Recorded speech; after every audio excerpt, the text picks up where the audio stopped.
জীবনে fossil fuel ব্যবহার করবো, কিন্তু সেটা না। তখন আসল বাস্তব জীবনে এসে দেখেছি উঠতে বসতে আমি এটা করবো, তখন বল কী করবো। আমরা তখন আলোচনা করে ঠিক করলাম প্রথমে চেষ্টা করি 7 দিন ফসিল ফুয়েল ব্যবহার করি, এখন থেকে প্রথম চেষ্টা হবে 6 দিন করবো, 1 দিন খুবই ভালো একটা বিষয়। তারপর 5 দিন, তারপর 4 দিন, এক সময় গিয়ে শূন্য। আমি আর বিনা প্লাস্টিক ব্যবহার করি না, ফসিল ব্যবহার করি না। ওইভাবে অগ্রসর হতে হতে এক পর্যায়ে গিয়ে আমরা 30% ব্যক্তি হবে, 300 ব্যক্তি। এই 5 জন যদি 300 ব্যক্তি হয়ে যেতে পারে, আমরা বললাম যে সারা পৃথিবী 300 জিনিসটা হলো নিজের হ্যাবিট, নিজের অভ্যাস। এই নিজের অভ্যাসের কারণে আমরা কাফারা দিতেছি যে আমাদের গাড়ি চড়তে হবে, আমাদের প্লেনে যেতে হবে, ঘুরতে হবে। এই করতে গিয়ে দুনিয়ার সর্বনাশ করে দিচ্ছে। বেশি কার্বন নিঃসরণ রাশিয়া, সেই দেশগুলো রাষ্ট্রপ্রধান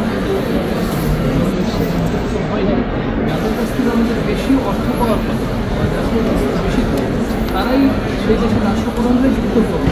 সেক্ষেত্রে কি আমরা এই পথে যে বিষয়গুলো আলোচনা বাস্তবায়ন চুক্তি যে আমরা দেখতে পাবো না, কিনতে যাচ্ছি আমরা বিষয়টা এইভাবে বললে, জলবায়ু সমস্যাটা আমাদের ঘরে আগুন লাগানো, ঘরে আগুন লেগেছে।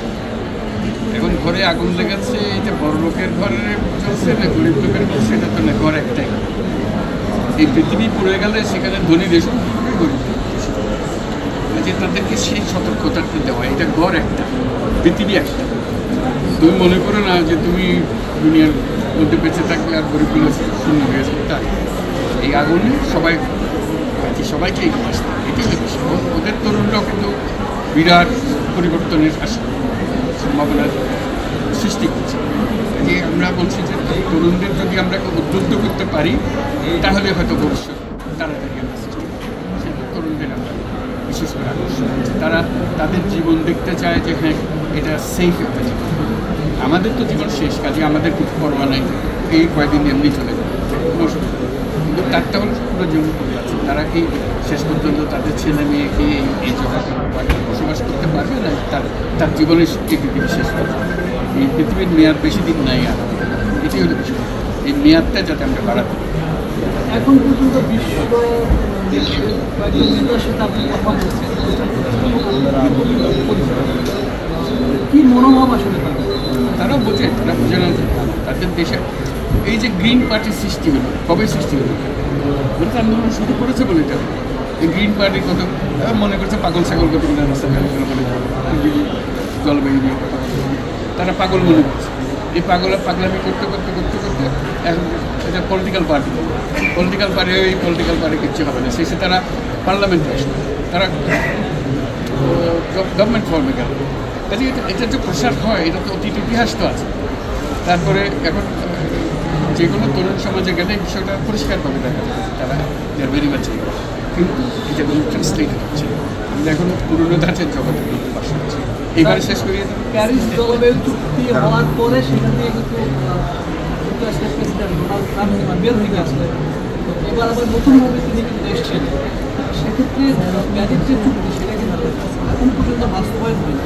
নতুনভাবে ডোনাল্ড ট্রাম্প আসার ক্ষেত্রে এটা কি শঙ্কার মধ্যে হচ্ছে কিনা যে আসলে এটা আবারও থমকে যাবে? বা আমরা দ্রুত শঙ্কার মধ্যে যাচ্ছি না, আমরা দেখি।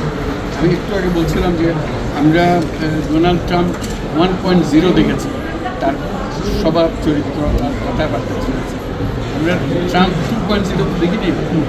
আসুক, তার কয়েক মাস সময় দেওয়া, আস্তে আস্তে আসুক, সে কী চরিত্র নিয়ে আসে, কী পলিসি নিয়ে আসে, দেখি তার পরিবর্তন হয়েছে কিনা। আমরা তাড়াতাড়ি থেকে নাকচ করে দেবো। আপনাকে অনেক ধন্যবাদ। অনেক